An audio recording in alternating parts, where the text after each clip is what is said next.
An appalling cartoon which ran in the 9 newspapers today by Kathy Wilcox, suggesting that the grassroots campaign for a royal commission into the Bondi massacre is actually being secretly controlled by Israel's Benjamin Netanyahu.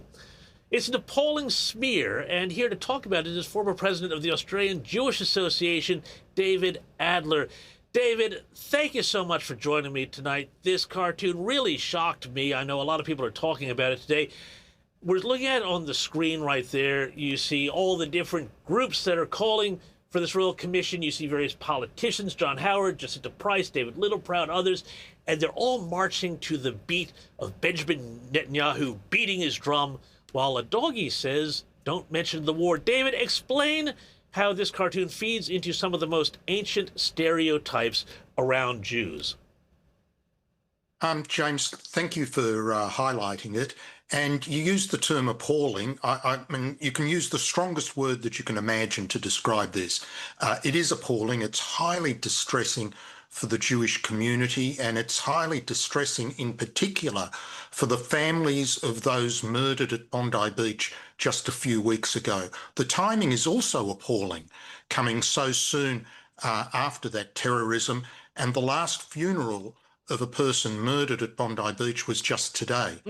And you're right, it does reflect a type of anti-Semitic trope that the Nazis used about, hidden Jewish control, pulling strings, puppets, whatever. And it's also very, very insulting to the prominent people that have stood up, those groups you mentioned, politicians, lawyers, the sports stars, etc. It's implying that they can't think for themselves, that they don't have their own moral conscience to express, and they're acting just according to some drum which is being beaten, hidden in the distance. Unfortunately, it's dangerous too, James. This type of propaganda, if it's repeated and perpetuated, has been shown to be inciting hatred in the past.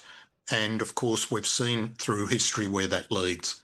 David Adler, we're going to have to leave it there, but thank you so much. I really wanted to get your voice on here to explain just why this cartoon was such an appalling piece of work, and we can only hope that there's at least a very strong apology coming forward soon. Thank you so much, David Adler, for your time. Now,